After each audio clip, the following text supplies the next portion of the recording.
Assalamualaikum warahmatullahi wabarakatuh. Bismillahirrahmanirrahim. Nawaina ta'alluma wa ta'lim wa tadhakkura wa tadhkir wa naf'a wal intifa' wal ifadah wal istifadah wal hatha ala tamassuki bi kitabillahi ta'ala wa sunnati rasulih sallallahu alaihi wasallam wa du'a ila al-huda wa dalalata ala al-khair ibtigha' wajhillah wa mardatihi wa qurbihi wa thawabihi subhanahu wa ta'ala. اللهم إنا نسألك فهم النبيين وحفظ المرسلين وإلهام الملائكة المقربين. اللهم اغننا بالعلم وزينا بالحلم وأكرمنا بالتقوى وجملنا بالعافية. اللهم أخرجنا من ظلمات الوهم وأكرمنا بنور الفهم. سبحانك لا علم لنا إلا ما علمتنا إنك أنت العليم الحكيم. رب اشرح لي صدري ويسر لي أمري واحلل عقدة من لساني يفقه قولي وسدد لساني واهدي قلبي بحق سيدنا محمد صلى الله عليه وسلم. Telah berkata Al-Imam Al-Habib Abdullah bin Ali bin Muhammad Al-Haddad di dalam kitabnya Petunjuk Tarikat ke Jalan Akhirat ila Inqal, surat 219, hadis ke ataupun riwayat ke-17. Dan Allah Subhanahu wa taala mewahyukan kepada Nabi Daud ala nabina wa alaihim afdhalus salatu wassalam, Ya Daud, qul li awliyai wa ahibbai liyufariq kullu wahidin minhum sahibah fa inni mu'nisuhum bidhikri wa muhadithuhum biunsi wa kashiful hijabi fima baini wa bainahum yanzuruna ila 'azamati fa abligh ya Daud anni ahlal ard anni habibun liman ahabbani wa jalisun liman jalasani wa mu'nisun liman ista'nasa bi wa sahibun liman sahibi wa muti'un liman ata'ani wa mukhtarun liman ikhtarani fahalummu ila karamati wa musahabati wa muamalati fa ana Allahul jawadul majid aqulu li syai' kun fayakun.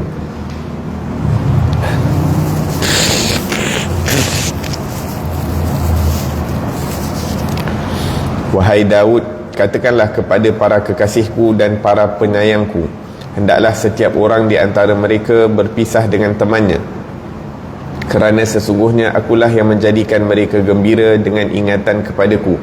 Akulah yang akan berbicara dengan mereka dengan kemesraanku. Akulah yang akan menyingkapkan dinding ataupun hijab yang terpasang di antara aku dengan mereka, sehingga mereka akan dapat memandang kebesaranku.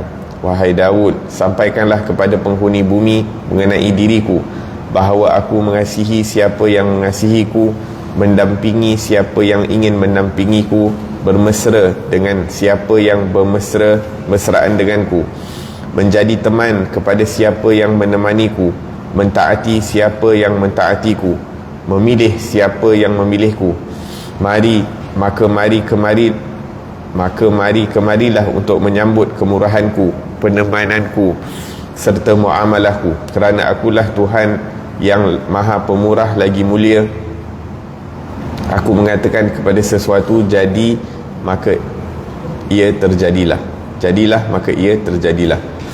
Alhamdulillah, wassalatu wassalamu ala sayyidina Rasulillah wa ala alihi wa ashabihi wa man walah, amma ba'd.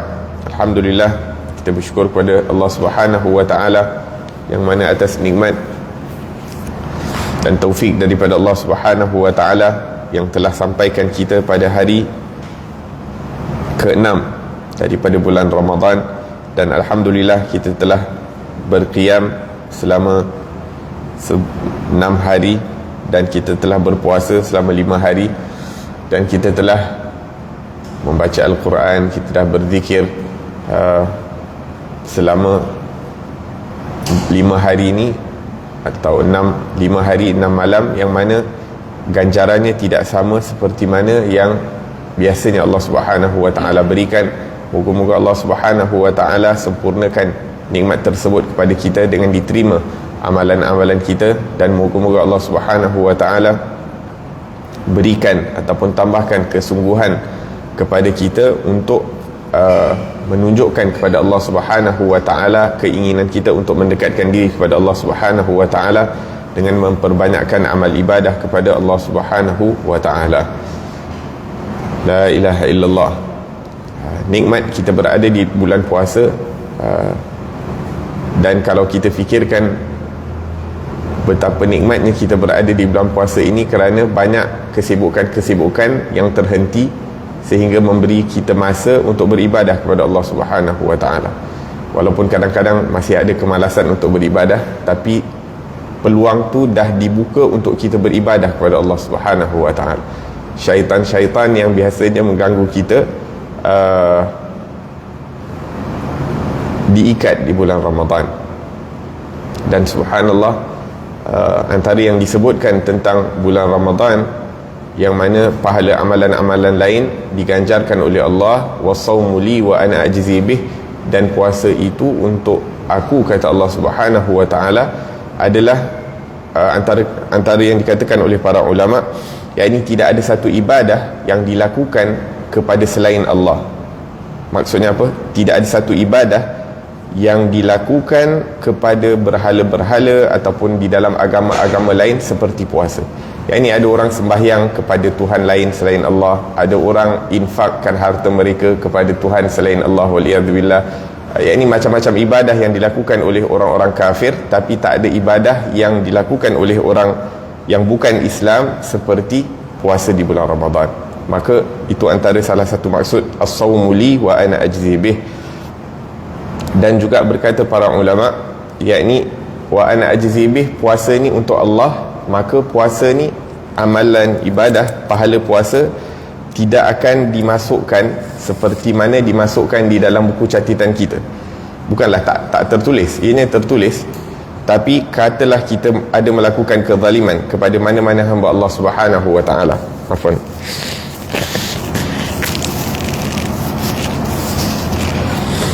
Kalau kita ada melakukan mana-mana kezaliman kepada Allah Subhanahu wa taala, dan kezaliman tersebut tidak dihalalkan di dunia, tidak dimaafkan di dunia, maka kita tahu kezaliman tersebut akan menyebabkan, yakni kalau seseorang melakukan kezaliman, jadi ke akhirat nanti sama ada akan diambil pahala dia dan diberikan kepada orang yang dizalimi, ataupun kalau dia tak ada pahala, maka dosa orang yang dizalimi itu akan diberikan kepada dia.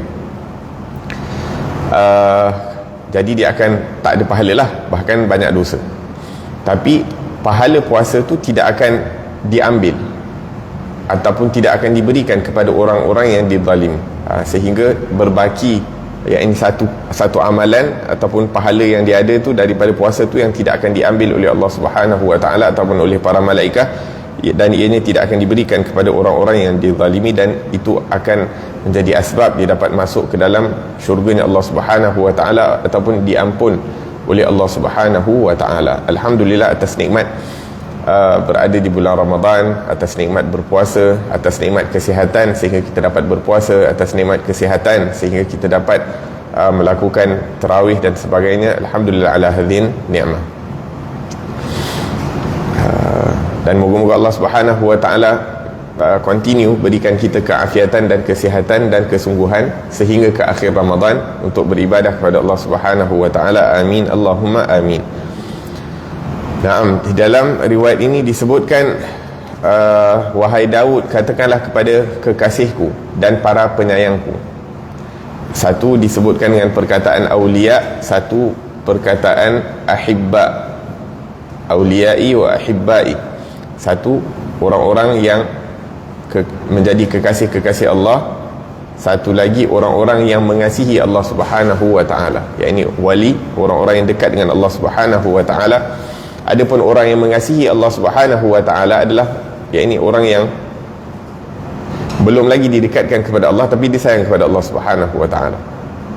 Maka kekasih Allah adalah orang yang lebih dekatlah, maksudnya wali, orang yang dekat dengan Allah, orang-orang salih, tidak sedekat seperti mana wali-wali Allah Subhanahu wa taala. Naam, hendaklah setiap orang di antara mereka berpisah dengan temannya, kerana sesungguhnya akulah yang menjadikan mereka gembira dengan ingatan kepadaku. Akulah yang akan berbicara dengan mereka dengan kemesraanku. Naam, kat sini disebutkan hendaklah kita berpisah dengan teman kita. Apa yang dimaksudkan kita kena berpisah dengan teman kita? Adakah secara zahirnya kita kena berpisah dengan teman kita ataupun macam mana? Yang dimaksudkan di sini, dalam agama Islam kita diperintahkan untuk memilih sahabat. Kita diperintahkan untuk memilih sahabat, untuk memilih teman. Bahkan seperti mana yang kita dah pernah bahaskan dalam kitab Bidayatul Hidayah, ada sifat-sifat yang perlu untuk kita cari sehingga sahabat tersebut kita jadikan sebagai rakan karib. Jadi dalam Islam perintahkan kita untuk bersahabat, untuk ada kawan karib. Tapi kawan karib yang jenis macam mana yang perlu kita cari? Seperti mana yang disebutkan dalam hadis, al-mar'u ala dini khalili, seseorang itu akan berada pada agama sahabatnya, ataupun akan berada pada adab, pada akhlak, pada perangai temannya. Maka hendaklah dia melihat dengan siapa yang dia berteman.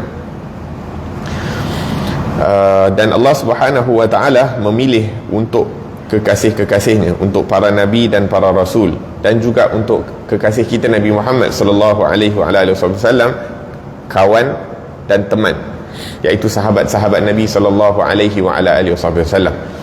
Jadi bila Allah Subhanahu wa ta'ala perintahkan kita untuk pilih sahabat, dan Allah pilihkan sahabat-sahabat untuk kekasih-kekasih Allah Subhanahu wa ta'ala, maka dalam riwayat ini tak adalah bermaksud hendaklah kita berpisah dengan teman, yakni tak ada kawan. Tapi yang dimaksudkan di sini, kita hendaklah merasakan persahabatan dan pengawasan Allah Subhanahu wa ta'ala dengan kita berbeza dengan persahabatan kita dengan mana-mana makhluk Allah Subhanahu wa ta'ala. Bila kita bersahabat dengan Allah Subhanahu wa ta'ala, kenikmatannya sepatutnya berbeza. Bila kita bersahabat dengan Allah Subhanahu wa ta'ala, adab kita dengan Allah patutnya berbeza. Bila kita bersahabat dengan Allah Subhanahu wa ta'ala, kita rasa lebih tenang, lebih nyaman, lebih tenteram apabila kita bersahabat dengan Allah, melebihi daripada kita bersahabat dengan orang-orang lain. Dan jadi maksudnya kita berpisah dengan sahabat-sahabat lain tu, yakni kita membezakan persahabatan kita dengan Allah, apa yang kita rasa dengan Allah Subhanahu wa ta'ala dengan apa yang kita rasa dengan manusia sepatutnya berbeza. Kita pernah sebutkan sebelum ni, yakni sepatutnya kita punya ketenangan berada bersama Allah melebihi daripada ketenangan kita bersama makhluk-makhluk Allah Subhanahu wa ta'ala, ataupun apabila kita berada bersama sahabat-sahabat kita. Kita bila lama tak duduk dengan sahabat kita yang kita rapat, kita akan rindu dia. Bila kita lama tak jumpa dia, kita akan nak jumpa dia. Bila kita lama tak call, tak SMS dan sebagainya, kita akan call ataupun SMS. Itu dengan orang-orang yang kita rapat, yang kita senang dengan mereka. Maka lebih-lebih lagi dengan Allah Subhanahu wa ta'ala, kita perlu rasa ketenangan bila baca Al-Quran, ketenangan bila kita solat, ketenangan bila kita melakukan ibadah-ibadah kepada Allah Subhanahu wa ta'ala. Naam, kemudian disebutkan di sini, akulah yang menjadikan mereka gembira dengan ingatanku. Naam, bila mereka ingat kepada Allah Subhanahu wa ta'ala, maka Allah Subhanahu wa ta'ala akan buatkan mereka gembira. Akulah yang akan berbicara dengan mereka dengan kemesraanku. Naam, akulah yang akan menyingkapkan dinding yang terpasang di antara aku dengan mereka. Iaitu bila kita mendekatkan diri kepada Allah Subhanahu wa ta'ala dengan seperti mana yang diperintahkan oleh Allah, maka Allah Subhanahu wa ta'ala akan mengangkatkan hijab di antara kita dengan Allah Subhanahu wa ta'ala. Ini orang yang duduk dengan Allah, ana jalisu man dzakarani, dalam hadis qudsi disebutkan, aku duduk bersama orang-orang yang berzikir kepada aku, kata Allah Subhanahu wa ta'ala.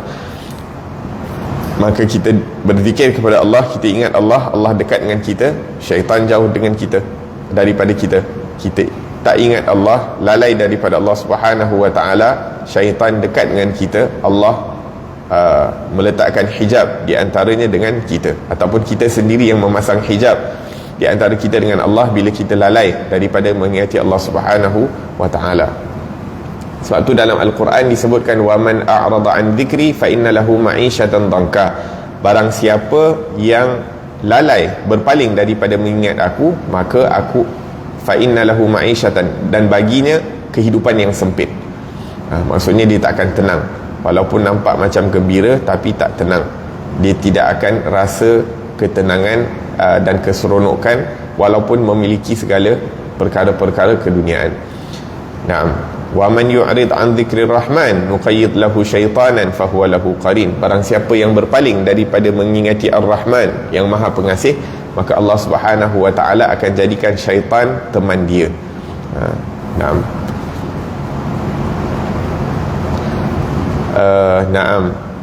Sehingga mereka akan dapat memandang kebesaran aku. Wahai Daud, sampaikan kepada penghuni bumi mengenai diriku bahawa aku mengasihi siapa yang mengasihiku, mendampingi siapa yang ingin mendampingiku, bermesra dengan siapa bermesra-mesraan dengan aku, menjadi teman kepada siapa yang menemaniku, mentaati siapa yang mentaatiku. Naam. Jadi orang yang dekat dengan Allah Subhanahu wa taala, maka dia tidak akan tenang dengan selain Allah, dan dia akan ditaati kerana dia mentaati Allah Subhanahu wa taala. Ditaati dalam erti kata orang mudah dengan dia, orang senang dengan dia. Naam. Memilih siapa yang memilihku, maka kemarilah untuk menyambut kemurahanku, penemananku serta muamalahku, kerana akulah Tuhan yang Maha Pemurah lagi mulia. Aku mengatakan kepada sesuatu jadilah, maka ia terjadi. Naam. Orang yang dekat dengan Allah Subhanahu wa taala akan diangkat hijab, akan dibukakan mata hatinya oleh Allah Subhanahu wa taala, dan orang yang dibuka mata hatinya akan melihat kepada dunia dengan realiti dunia. Dia walaupun belum pernah tengok syurga, tapi dengan mata hatinya dia telah merasakan kenikmatan syurga, sehingga dia beribadah kepada Allah Subhanahu wa taala dengan sungguh-sungguh untuk mendapatkan daripada pemberian Allah Subhanahu wa taala. Orang yang dibuka pintu hatinya walaupun tak pernah tengok neraka, tapi yakin akan ada azab api neraka yang disediakan oleh Allah Subhanahu wa taala bagi mereka-mereka yang dimurkai oleh Allah Subhanahu wa taala, wa hakadha. Naam. Dan mereka pilih untuk mendampingi Allah Subhanahu wa taala ataupun bermesra dengan Allah macam ni. Di bulan Ramadan kita pilih untuk mendekatkan diri kepada Allah dengan ibadah-ibadah. Kita lebih suka untuk baca Quran daripada scroll Facebook masalan, ataupun scroll benda-benda lain. Kita pilih untuk bersama Allah. Kita lebih kita rather berzikir daripada kita mungkin bercakap ataupun kita melakukan perkara-perkara selain berzikir. Kita pilih untuk melebihi baca Al-Quran, hatta melebihi daripada apa yang kita inginkan. Bulan puasa mungkin nak tidur banyak, bulan puasa mungkin malam ada nak moreh ataupun nak bercakap dan sebagainya. Akan tetapi orang-orang yang memilih kepada Allah Subhanahu wa taala, dia akan lebih suka untuk mempunyai waktu dengan Allah lebih daripada waktu dengan diri dia sendiri, apatah lagi dengan orang lain. Bahkan disebutkan orang-orang salih di zaman dahulu, bulan Ramadan khalas, tak ada jumpa orang lain. Cuma sekarang ni bid'ah baru, bukan bid'ah lah, perkara baru. Yang ni ada jemputan kat sana, jemputan kat sini, orang ni ajak buka puasa, orang ni ajak pergi situ, orang ni ajak moreh dan sebagainya. Ala kulli hal, benda perkara-perkara ni semua zaman dulu tak ada. Walhasil orang-orang salih zaman dulu sebulan khalas, yang ni waktu my time, tak ada jumpa dengan orang lain. Wala takallam ma'al ghair, wala yang ni tak ada nak tanya khabar sini, tak ada nak sibuk dengan orang sana, tak ada. Yaumul Eid, bila datang hari raya baru, oh masya-Allah ahlan, sebulan dah tak jumpa.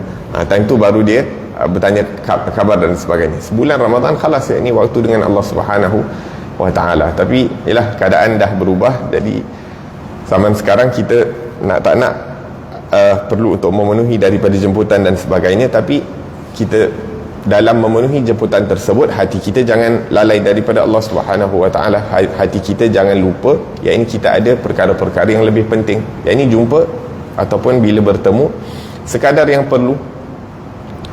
perlu, kemudian kita berikan perhatian lebih kepada Allah Subhanahu wa taala, kerana bulan ini sahaja bulan untuk kita didik diri kita untuk memilih Allah, dan ianya lebih mudah untuk kita memilih Allah di bulan Ramadan berbanding dengan bulan-bulan lain. Kalau bulan Ramadan kita tak boleh nak latih diri kita untuk nak berjinak-jinak dengan Allah Subhanahu wa taala, merasa tenang dengan Allah, bulan-bulan lain lagilah makin sibuk. Bulan Ramadan at least banyak waktu, yakni waktu makan tu subhanallah punyalah banyak masa ambil daripada kita seharian, subhanallah. Jadi dengan tak adanya makan di bulan Ramadan tu telah memberikan banyak masa kepada kita. Adapun mereka-mereka yang menyediakan makanan daripada kaum ibu-ibu, masya-Allah, ni antara pahala yang besar yang Allah Subhanahu wa taala berikan kepada mereka. Yani man aftara sa'iman, orang yang menyediakan makanan, yang memberi makan kepada orang yang berpuasa, yakni dia mendapat pahala orang yang berpuasa. Jadi setiap hari ibu-ibu yang sama ada dia beli makanan ataupun dia menyiapkan makanan untuk ahli keluarga, maka setiap orang yang berpuasa di rumahnya dia dapat pahala. Maka ini merupakan satu amalan yang besar. Walaupun kadang-kadang ibu-ibu kadang rasa penat sebab menyediakan makanan, tak dapat nak baca Quran lebih ataupun tak boleh nak beribadah lebih, tapi sebenarnya dia cover semua. Dia dapat pahala setiap orang yang berpuasa, dan yakni apa-apa amalan orang yang berpuasa tu lakukan, dia juga dapat. La ilaha illallah. Okey.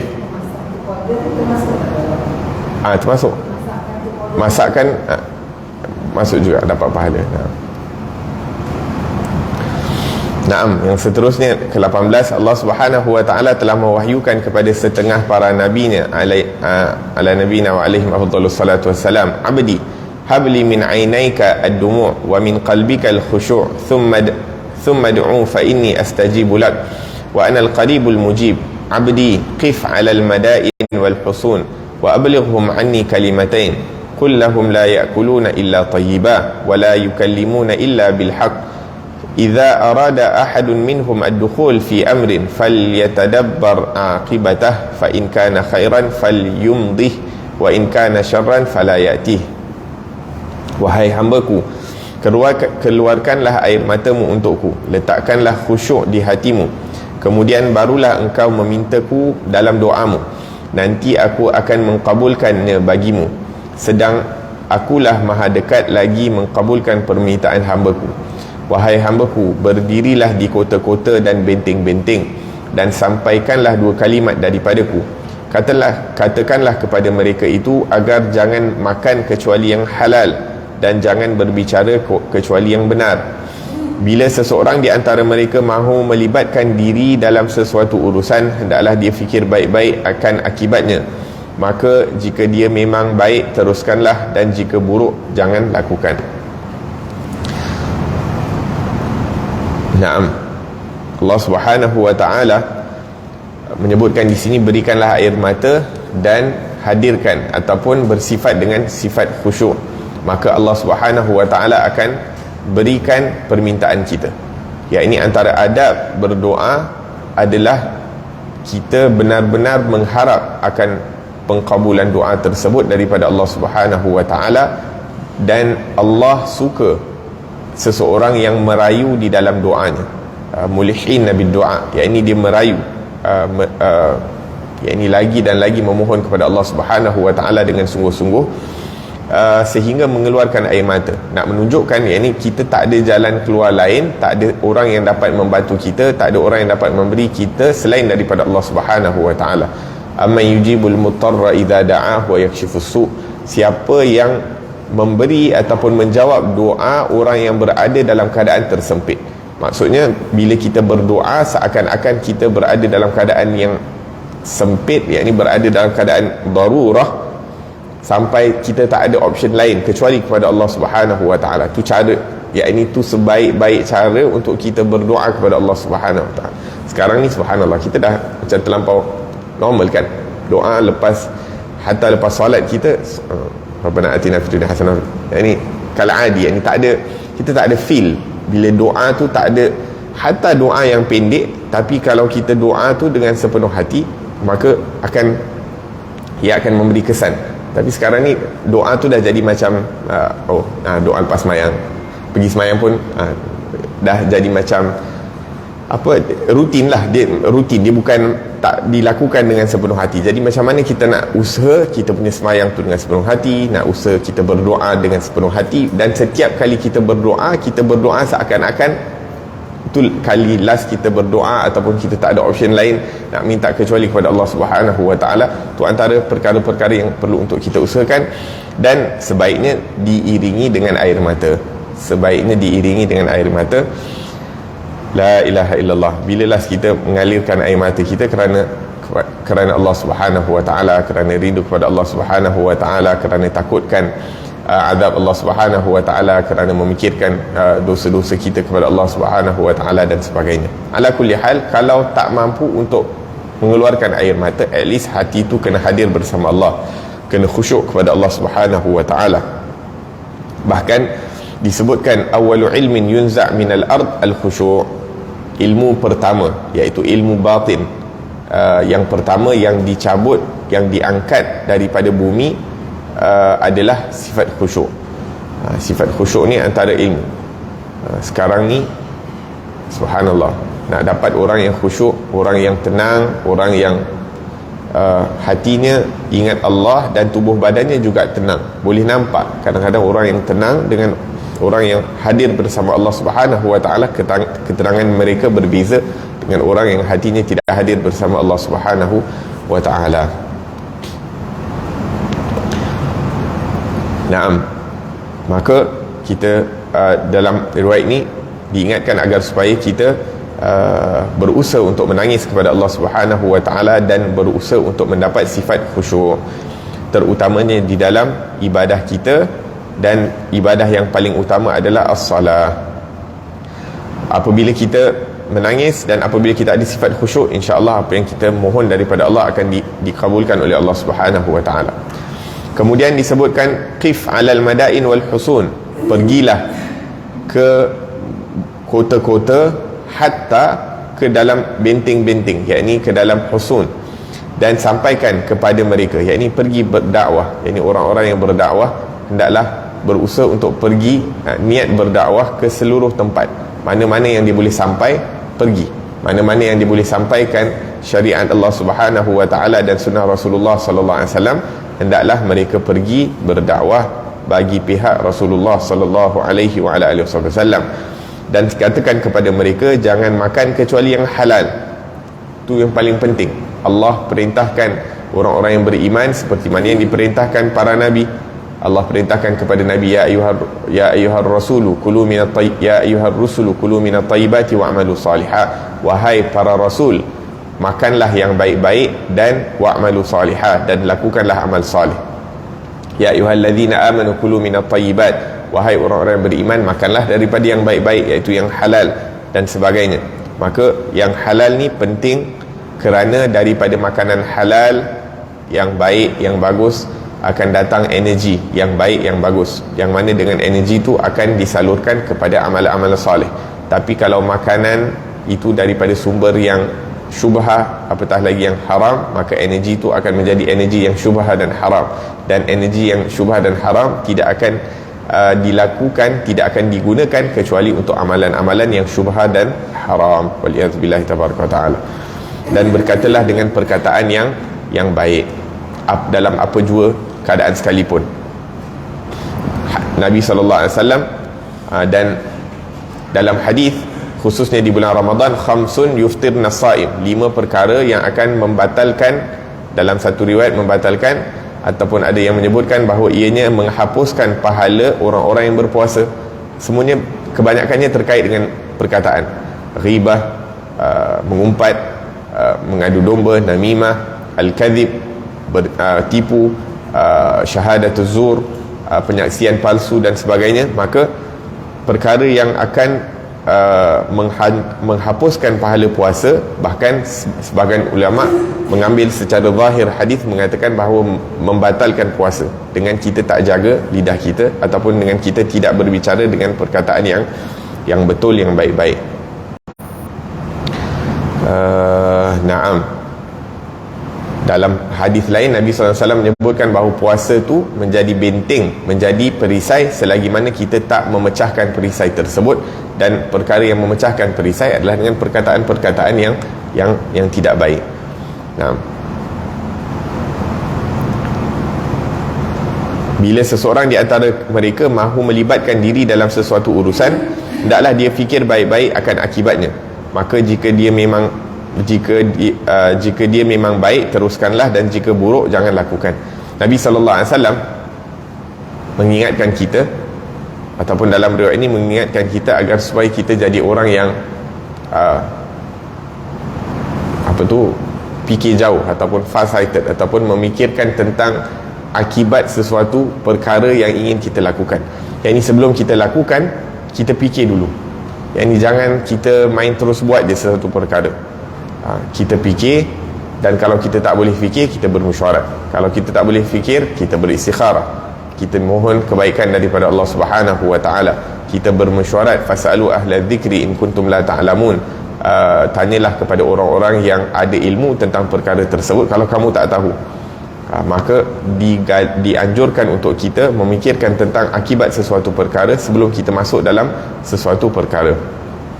Melibatkan diri. Dalam hadis Nabi SAW menyebutkan,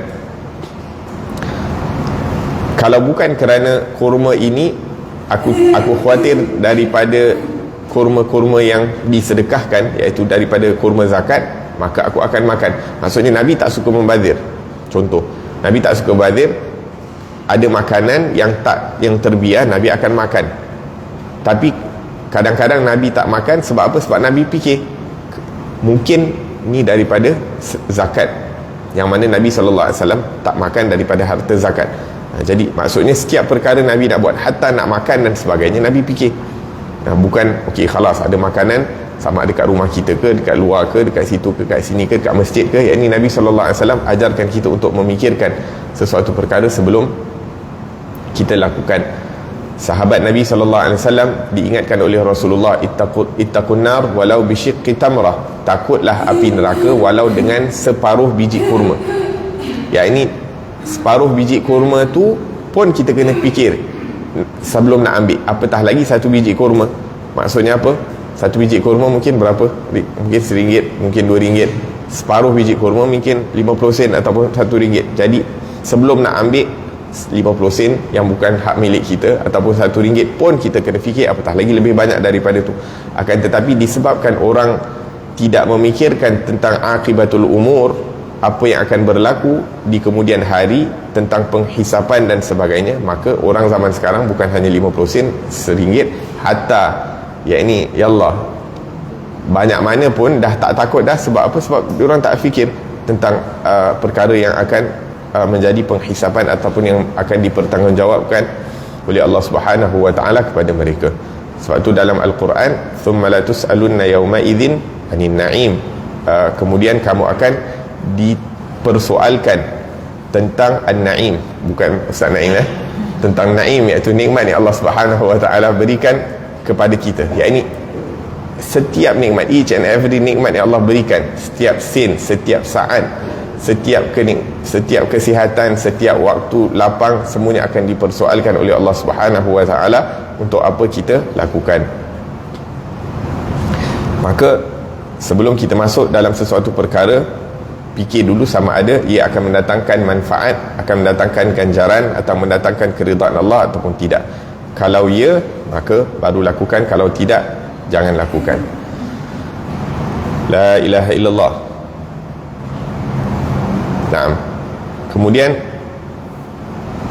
19, Allah Subhanahu wa taala mewahyukan kepada Nabi Isa alaihi salam, katakan, qul li bani Israil yahfazu anni harfain qul lahum liyardau bidani id-dunya li salamati dinihim kama yarda ahlu dunya bidani id-din li salamati dunyahum.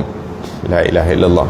Katakanlah kepada kaum Bani Israel agar mereka menjaga dua hal daripadaku, yakni menghafal dua perkara, dua huruf daripada aku. Katakanlah kepada mereka supaya mereka meridai mata benda dunia yang rendah untuk keselamatan agama mereka, sebagaimana ahli dunia meridai dengan agamanya yang rendah untuk keselamatan dunia mereka. Naam.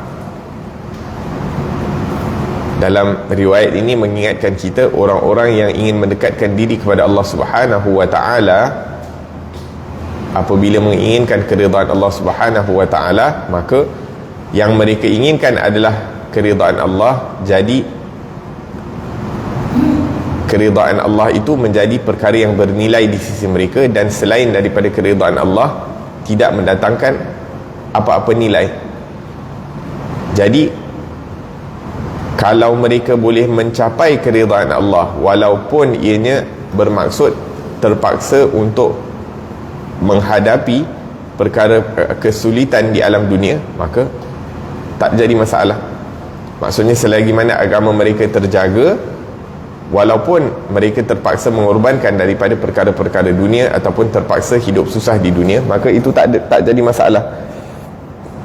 Seperti mana orang-orang ahli dunia, orang-orang yang meletak nilai kepada dunia, sanggup mengorbankan agama mereka asalkan mereka dapat apa yang mereka inginkan daripada harta-harta dunia. Nah, jadi ahli agama, orang agama tak patut meletak nilai kepada perkara-perkara dunia. Seperti mana ahli-ahli dunia, orang yang cinta dunia, tidak meletakkan nilai pada amalan-amalan. Mereka kata 2 rakaat sunat. Kita meletakkan nilai yang besar. Rakaatan qabla al-fajr khairu minad dunya wa ma fiha. 2 rakaat sebelum subuh lebih bernilai di sisi Allah daripada dunia dan seisi-isinya. Jadi kita pandang sangat-sangat rugi kalau kita tertinggal 2 rakaat qabliyah subuh. Kita rasa sangat-sangat rugi. Nabi kata barang siapa yang tertinggal solat asar, seperti dia telah hilang ahli keluarganya dan hartanya. Maka itu kata Rasulullah sallallahu alaihi wasallam, maka kita akan cuba sedaya upaya untuk jaga solat asar. Bukan hanya jaga solat asar, kita cuba jaga solat asar berjemaah dan sebagainya. Kita rasa rugi kalau kita tak dapat takbiratul ihram bersama imam. Syuf, kita pernah tak rasa rugi bila kita tak dapat solat jemaah, takbiratul ihram dengan imam, ataupun dapat awal jemaah, ataupun kita masbuk, kita rasa rugi macam rugi, yakni kita kehilangan harta. Orang yang seperti mana yang disebutkan oleh sahabat Nabi, satu kali Nabi lepas sembahyang ada kecoh-kecoh kat luar masjid. Sekali bila Nabi pergi tengok, rupanya orang tu kehilangan unta dia. Jadi Nabi SAW mengatakan kepada orang tersebut, aku ingatkan yang dia hilang ataupun yang dia tertinggal adalah salat takbiratul ihram. Iaitu salat takbiratul ihram lebih bernilai daripada harta. Tapi kadang-kadang orang meletakkan nilai lebih kepada perkara-perkara dunia, sehingga bila dia, contohnya kita di bulan Ramadan ini, setiap saat yang berlalu, la ilaha illallah, bulan Ramadan, setiap saat yang berlalu untuk dalam keadaan kita tak melakukan apa-apa amal kebaikan, satu kerugian yang besar. Satu kerugian yang besar bila berlalu waktu-waktu di bulan Ramadan tanpa kita melakukan amal salih. Dan dalam hadis kita tahu Al-Quran memberi syafaat kepada orang yang membacanya pada hari kiamat di hadapan Allah Subhanahu wa taala. Quran akan mengatakan, ya Allah, orang ini aku telah menghalang dia daripada tidur di waktu malam kerana aku, maka terimalah syafaat aku. Lepas tu puasa pula akan memberi syafaat, mengatakan di hadapan Allah Subhanahu wa taala, ya Allah, orang ini, aku telah menghalang orang ini daripada makan dan tidur di siang hari kerana aku. Iaitu orang kadang bila lapar nak tidur pun tak boleh, tidurlah tapi tak,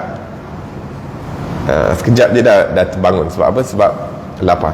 Wahakadha. Jadi adakah kita tergolong daripada orang-orang yang kurang tidur di waktu siang kerana puasa, ataupun kurang tidur di waktu malam kerana Al-Quran, sehingga kita melayakkan diri kita untuk mendapat syafaat daripada Allah Subhanahu, daripada amal-amal ibadah tersebut.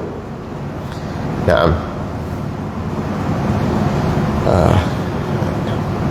Seperti yang kita sebutkan tadi, disebabkan orang meletakkan nilai kepada perkara-perkara dunia, sanggup mencuri, sanggup terima rasuah, sanggup buat itu dan ini untuk naik jawatan, sanggup berperang, sanggup membunuh, sanggup menzalimi orang lain, sanggup merompak, semuanya kerana meletakkan nilai kepada dunia. La ilaha illallah. Naam. Allah Subhanahu wa taala mewahyukan kepada Nabi Musa alaihi salam, ya Musa, kun katair alwahdani ya'kulu min ru'usil ashjar wa yashrab min al-ma'il qarah fa idza jannahu al-lail awa ila al-kahfi min al-kuhuf istinathan wastihashan mimman asani. Ya Musa, inni alaitu ala nafsi, inni la utimu limudbirin anni amalan wala uqatti'anna amala kulli man yu'ammilu ghairi wala uqassimanna dhahra man istada ila siwai wala utilanna wahsyata man istanasa bi ghairi wala u'ridanna amman ahabba habiban siwai. Ya Musa, inna li ibadan inna juni asghaitu ilaihim wa inna dawni aqbaltu alaihim wa in aqbalu alayya adnaituhum wa in danaw minni qarrabtuhum wa in taqarrabu minni iktanaftuhum wa in walawni walaituhum wa in safawni safaituhum wa in amilu li jazaituhum ana mudabbiru umurihim wa sa'isu qulubihim wa ahwalihim lam aj'al liqulubihim rahatan illa fi dhikri. La ilaha illallah. Fahuwa li asqamihim shifaa'un wa ala qulubihim diya'un la yasta'nisuna illa bi wa la yahuttuna rihala qulubihim illa indi wa la yastaqirru bihim qararun illa ilayya. Wahai Musa, anggaplah dirimu seperti seekor burung yang hidup bersendirian. Dia mendapatkan makanan dari puncak pepohon dan minumannya dari air yang keladak. Dan apabila tersingkap tabir malam, dia akan tidur dalam sebuah gua dalam keadaan bermesraan denganku serta merasa bosan terhadap orang-orang yang menderhakaiku. Wahai Musa, bahawa sesungguhnya aku telah memastikan diriku bahawa aku tidak akan menyempurnakan bagi siapa sahaja yang membuat amalan dengan membelakangiku. Aku akan memutuskan segala cita-cita siapa pun yang bercita-cita dengan selain dariku. Aku akan patahkan belakang siapa yang menyandarkan urusannya kepada selain dariku.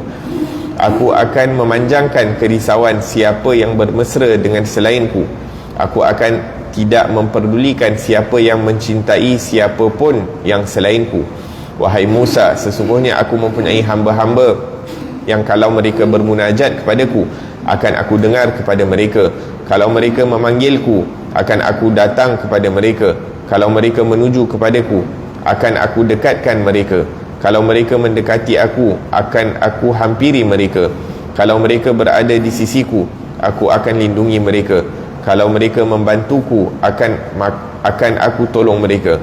Kalau mereka berbuat baik kepadaku, akan aku sucikan mereka. Kalau mereka bekerja kerana-ku, akan aku balas mereka. Akulah pentadbir segala urusan mereka.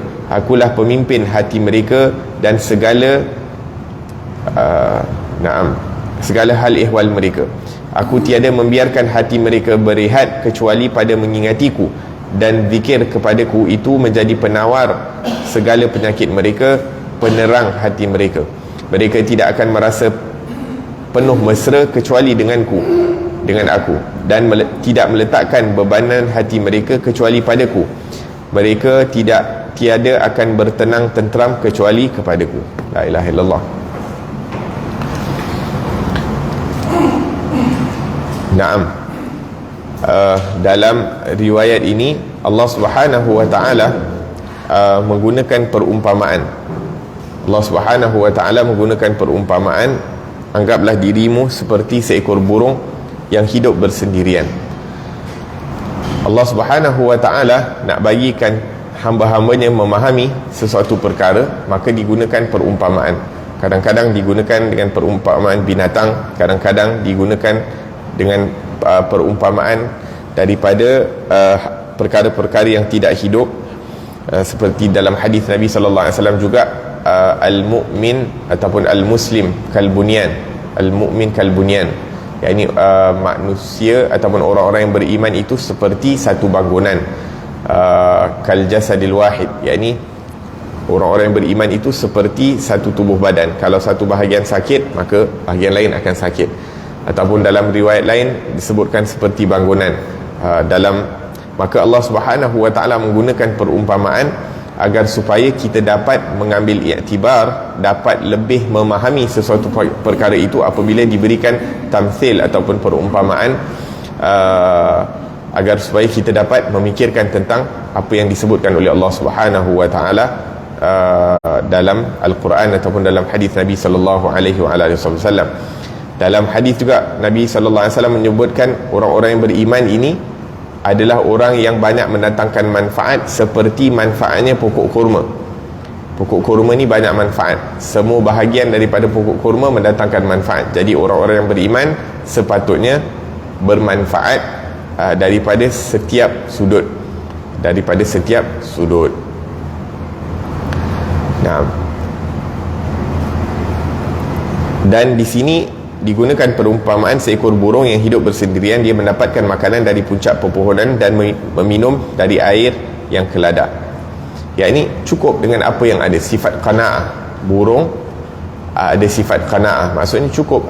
Dia keluar pagi, yaghdu khimasan wa yaruhu bitana. Ya, ini dia pergi keluar daripada rumah dia di pagi hari dalam keadaan perut lapar, perut kosong, kembali dengan perut kenyang. Ya, ini apa yang dia mampu cari untuk hari itu, khalas yakfi. Maksudnya dia hidup bersederhana dan sifat qanaah. Dan burung tak ada simpan bawa balik makanan. Hari itu mungkin dia dapat jumpa lebih makanan, khalas dia bawa balik untuk simpan esok hari ataupun lusa dan sebagainya. Wala ada peti sejuk, wala ada freezer dekat rumah, dekat sarang burung dan sebagainya. Subhanallah. Tapi kita walaupun dah ada macam-macam, dah ada banyak kat rumah tu, dah subhanallah, dah tak ada tempat. Kadang-kadang kena extend lagi dapur. Pun kadang-kadang kita risau. Jadi kita perlu ada sifat qanaah, cukup dengan apa yang ada. Cakap pasal sifat qanaah, Allah Subhanahu wa ta'ala dah jamin rezeki kita. Allah dah tetapkan berapa banyak rezeki kita dan ajal kita. Maksudnya rezeki yang mana dengannya kita akan dapat hidup sampai ajal kita, tu semua dah ditetapkan oleh Allah Subhanahu wa ta'ala. Maksudnya kalau kita hidup masalan 60 tahun, jadi rezeki untuk nak cukup supaya kita dapat hidup sampai 60 tahun tu dah dijamin oleh Allah Subhanahu wa ta'ala. Jadi kalau kita yakin benda tu dan kita just berusaha, insya-Allah benda tu akan sampai kepada kita.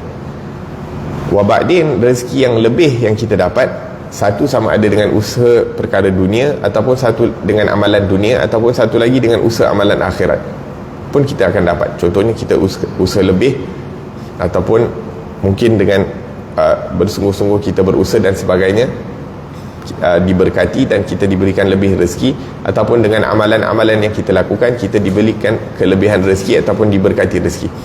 Tapi bila Allah berikan rezeki yang lebih, Allah akan tengok juga bagaimana cara pengurusan. Bila pengurusan itu dilakukan dengan baik, maka Allah Subhanahu wa ta'ala akan malu untuk nak kurangkan apa yang telah diberikan bila ianya diurus dengan baik. Bahkan kadang-kadang Allah Subhanahu wa ta'ala bila tengok diurus dengan baik, maka Allah akan tambah. La azidannakum, la in syakartum la azidannakum. Kalau kamu bersyukur, maksudnya kalau kamu mengurus apa yang telah aku berikan itu dengan baik, maka Allah akan malu untuk mengurangkan.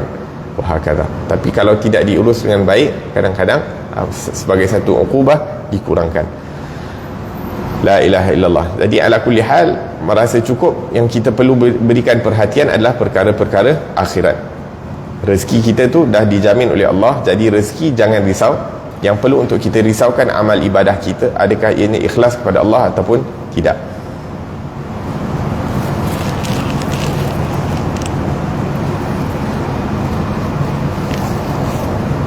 Naam. Kemudian juga disebutkan dalam hadis ini berkenaan burung tentang tawakal. Tawakalnya burung setiap hari akan ada satu rezeki setiap hari dia rasa cukup dengan apa yang ada, dan juga dia bertawakal, yakni dia yakin esok seperti mana dia dapat rezeki hari ini, esok pun dia akan dapat. Dalam satu riwayat disebutkan Allah berfirman, wahai hambaku, seperti mana aku tidak minta kepada kamu amalan esok, jangan kamu minta kepada aku rezeki esok. Aku suruh sembahyang ikut time kan, hari ini punya amal ibadat kamu lakukan yang hari ni punya, aku tak suruh advance, tak ada. Hari ni kena sembahyang untuk esok ke dan sebagainya, tak ada. Begitu juga Allah mengatakan, jadi jangan minta rezeki esok. Esok punya rezeki esok akan datang, dan rezeki tak akan salah address, insya-Allah. La ilaha illallah. Dan orang-orang yang meletakkan urusannya kepada Allah Subhanahu wa ta'ala, maka akan diuruskan segala urusannya oleh Allah Subhanahu wa ta'ala, seperti mana yang disebutkan dalam ni. Wahai Musa, bahawa semuanya aku telah memastikan diriku bahawa aku tidak akan menyempurnakan bagi siapa yang membuat amalan yang membelakangiku, yakni orang-orang yang melakukan sesuatu perkara dengan berpaling daripada Allah Subhanahu wa taala, tidak mengharap daripada Allah, tidak memohon daripada Allah, maka tidak akan disempurnakan urusannya. Yakni dia inginkan kebahagiaan bukan dengan Allah, maka tidak akan dapat kebahagiaan. Dia ingin mendapatkan kekayaan bukan dengan cara yang diperintahkan oleh Allah, maka tidak akan mendapat kekayaan walaupun dia kaya. Wahakadha. Bila dia membelakangi Allah, maka apa-apa yang diinginkan, apa-apa yang menjadi matlamatnya di dunia tidak akan disampaikan oleh Allah Subhanahu wa taala. Aku akan memutuskan segala cita-cita siapa pun yang bercita-cita dengan selainku. Patahkan belakang siapa yang menyandarkan urusannya kepada selainku. Maksudnya dia tidak akan dapat menyempurnakan urusan dia. Akan memanjangkan kerisauan siapa yang bermesra dengan selainku. Nak rasa tenang dengan selain berzikir, tak akan dapat. Kita dah sebutkan tadi ayat wa man a'rada an dzikri fa inna lahu ma'isyatan dhanka. Barang siapa yang berpaling daripada ingat kepada Allah Subhanahu wa taala, maka dia akan hidup dengan keadaan yang sempit, risau, berterusan, stres dan sebagainya. Aku tidak akan mempedulikan siapa yang mencintai siapa pun selainku. Naam, yang perlu kita cinta adalah Allah Subhanahu wa taala. Allah sebutkan dalam Al-Quran, qul in kana aba'ukum, katakanlah wahai Rasulullah Muhammad, kalau ayah-ayahku, anak-anak kamu, adik-beradik kamu, isteri kamu, ahli keluarga kamu lebih kamu cintai daripada Allah dan Rasul, maka tunggu perintah daripada Allah. Maksudnya tu perkara yang tak boleh dilakukan. Perlu berusaha untuk mengutamakan Allah dan Rasul lebih daripada segala sesuatu. Dan ini juga tempat kita nak praktis bulan Ramadan. Bulan Ramadan kita cuba untuk mengutamakan perintah Allah Subhanahu wa taala, macam mana nak letakkan sembahyang kita, mengutamakan sembahyang kita dan sebagainya, melebihi daripada segala sesuatu, mengutamakan menyempurnakan puasa kita sebaik mungkin, memperbanyakkan daripada bacaan Al-Quran sebanyak mungkin dan sebagainya, mengutamakan Allah Subhanahu wa taala. Kerana orang yang mencintai Allah, yang mengutamakan Allah, maka dia akan mengutamakan perintah-perintah Allah Subhanahu wa taala. Tapi kalau cakap lain buat lain, maksudnya tak betul. Tak ada bukti. Cinta dia tu tak ada bukti. Aku tidak memperdulikan siapa yang mencintai siapa pun yang selainku. Wahai Musa, sesungguhnya aku mempunyai hamba-hamba yang kalau mereka bermunajat kepadaku, akan aku dengar kepada mereka. Kalau mereka memanggilku, aku datang kepada mereka. Kalau mereka menuju kepadaku, akan aku dekatkan mereka. Kalau mereka mendekatiku, aku hampiri mereka. Kalau mereka berada di sisiku, akan aku lindungi mereka. Kalau mereka membantuku, akan aku tolong mereka. Kalau mereka berbuat baik kepadaku, akan aku sucikan mereka. Kalau mereka bekerja keranaku, yakni beramal kerana Allah, akan aku balas amalan mereka dengan diberikan ganjaran. Akulah pentadbir segala urusan mereka. Subhanallah. Ni antara perkara yang sangat penting. Bila kita lakukan apa yang diperintahkan oleh Allah Subhanahu wa taala, Allah Subhanahu wa taala akan uruskan urusan kita, walaupun kadang-kadang kita ni tak pandai nak uruskan urusan kita sendiri. Tapi Allah Subhanahu wa taala akan aturkan urusan kita, ataupun Allah Subhanahu wa taala akan hadirkan mereka-mereka yang membantu agar supaya urusan kita teratur. La ilaha illallah. Yang penting kita jaga apa yang diperintahkan oleh Allah, insya-Allah urusan kita akan diuruskan oleh Allah Subhanahu wa taala. Wasaisu qulubihim, dan aku yang akan menggerakkan hati mereka dan akan menguruskan hal ihwal mereka, dalam erti kata yakni keadaan mereka bersama Allah Subhanahu wa taala. Keadaan hati mereka akan dijaga oleh Allah Subhanahu wa taala. Aku tiada membiarkan hati mereka berehat kecuali pada mengingatiku. Dan ini kita lihat kepada orang-orang salih. Al-Habib Abdullah bin Husain bil Faqih menyebutkan, wafatani min khiyari nasi kama rajulin. Berapa banyak orang-orang salih yang telah meninggal dunia, yakni yang aku telah berpisah dengan mereka.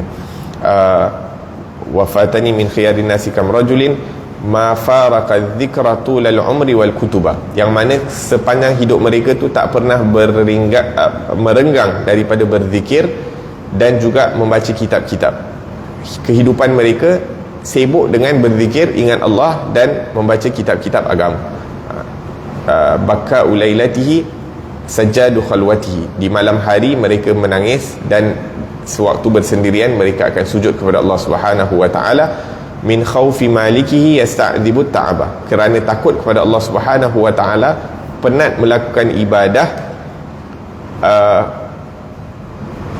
kepenatan dalam melakukan ibadah itu dianggap sebagai satu kerehatan, dianggap sebagai satu nikmat.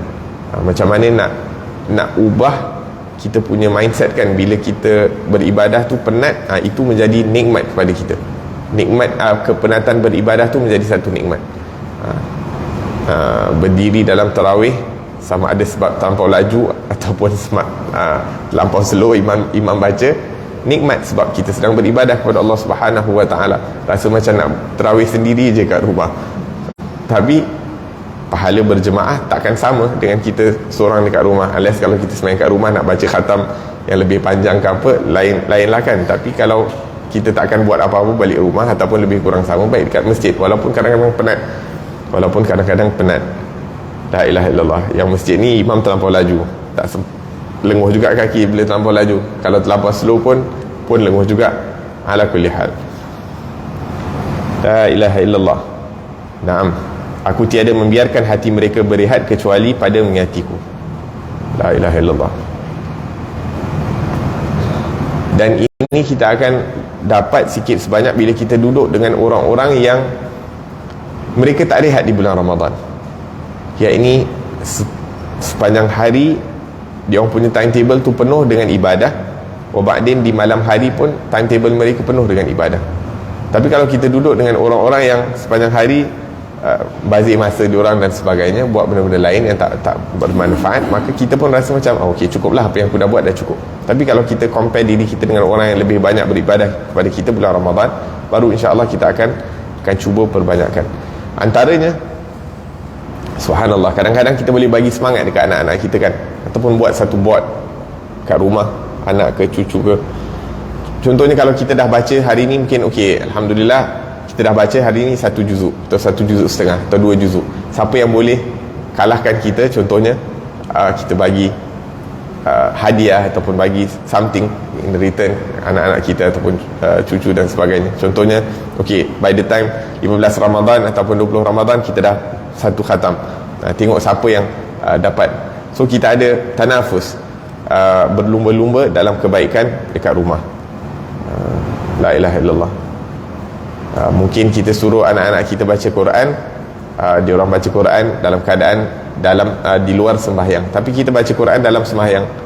Mungkin dengan dia orang tengok keadaan tersebut, maka akan ada semangat untuk nak baca lebih di luar sembahyang, walaupun dia orang tak dapat baca dalam sembahyang. La ilaha illallah. Kadang-kadang kita tengok dalam bulan Ramadan nak berdiri tarawih 23 rakaat sampai pukul 10 ataupun 10 suku pun kadang-kadang subhanallah, dia punya rasa krem kaki tu lain macam. Kita tak boleh nak bayangkan orang-orang salih yang sepanjang tahun malam diorang solat witir. Katalah, ialah kita dengar Sayyidina Osman, Rasulullah sampai bengkak kaki. Sayyidina Osman 1 rakaat 1 Quran. Ini bukannya sekali-sekala, setahun sekali. Ni kullalailah, setiap malam itu amalan mereka. Ataupun katalah 10 juzuk setiap malam dalam witir ataupun dalam qiyamul lail. Ni bukan satu perkara yang sahal. Ni bukan kita dengar macam 10 juzuk okay, senang lah kot. Tapi bila kita buat sendiri, hatta nak sampai 1 juzuk, setengah juzuk ataupun 1 jam berdiri pun kita dah rasa berat.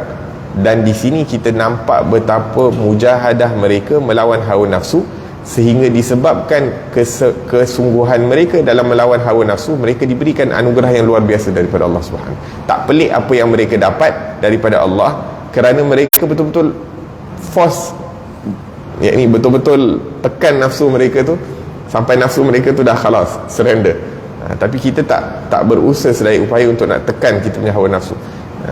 Penat sikit, sakit sikit, khalas dah give up. La ilaha illallah. La ilaha illallah.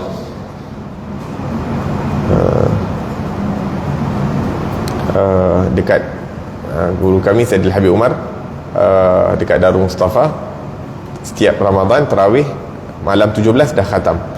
Malam 17 dah khatam Al-Quran dalam solat tarawih. Jadi maksudnya setiap malam paling tak kurang daripada 1 juzuk setengah atau 1 juzuk 3 suku dibaca setiap malam dalam tarawih.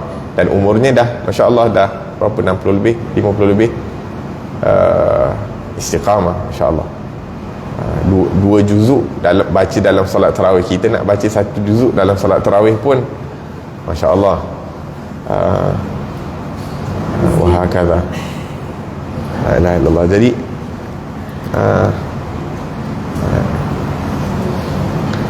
jadi bila kita fikir benda-benda tu jadi ringan. Walaupun setiap malam kita tengok sikit je yang sampai 23 kan, rasa macam nak balik je lepas 8. Tapi bila kita fikirkan tentang orang-orang yang lakukan lebih daripada apa yang kita lakukan, maka apa yang kita buat tu tak ada benda. Apa yang kita buat tak ada benda. Naam. Allah tiada membiarkan hati mereka berehat kecuali pada mengingatiku, yakni dalam berzikir dan dalam ibadah. Moga-moga Allah Subhanahu Wa Taala rezekikan kita akan sifat tersebut, yakni kita tak rasa rehat kecuali dalam beribadah kepada Allah Subhanahu Wa Taala. Kita tak akan rasa tenang kecuali dengan mengingati Allah Subhanahu Wa Taala. Dan tidak meletakkan beban hati mereka kecuali padaku, yakni diorang seakan-akan hati mereka itu sentiasa dengan Allah Subhanahu Wa Taala. Allahumma akrimna bidzalik fi khairin wa lutfin wa afiyah. InsyaAllah kita akan habiskan pengajian yang terakhir ni, khitam minggu depan, dan lepas tu kita akan mungkin mulakan kitab baru insyaAllah, Nasihat Agama Wasiat Iman insyaAllah. Kitab Nasihat Agama Wasiat Iman. Boleh. Kitab Imam Haddad, Nasihat Agama Wasiat Iman. Nah, kat Lakin ada banyak. Kat Pustaka Azhar pun patut ada lah. Dia Pustaka Nasional, dia same. Dia macam Blue Black, betul. Dia sama jugalah, dia Pustaka Nasional.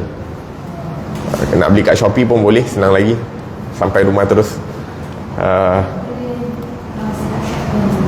Boleh insyaAllah nanti pas dekat Kak Fazal nanti.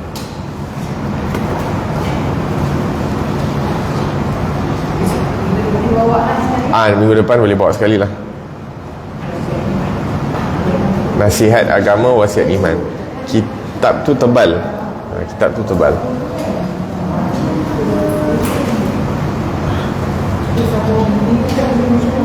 Kita akhirkan kelas kita sebelum kita baca doa dengan zikir Ramadan insyaAllah.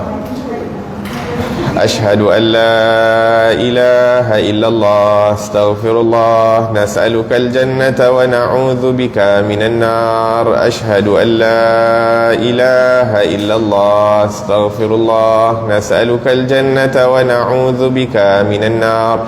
Ashhadu an la ilaha illallah, astaghfirullah, nas'alukal jannata wa na'udzu bika minan nar. Allahumma innaka afuun tuhibbul afwa fa'fu anna. Allahumma innaka afuun tuhibbul afwa fa'fu anna. Allahumma innaka afuun tuhibbul afwa fa'fu anna ya karim.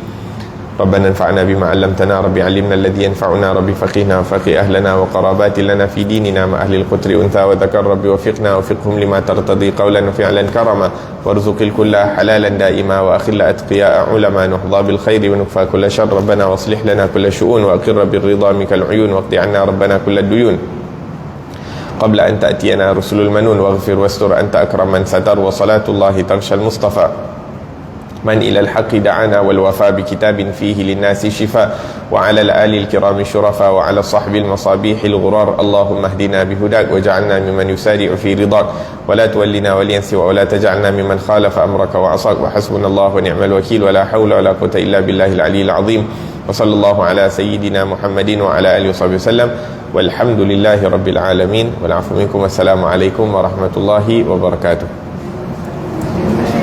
بارك الله.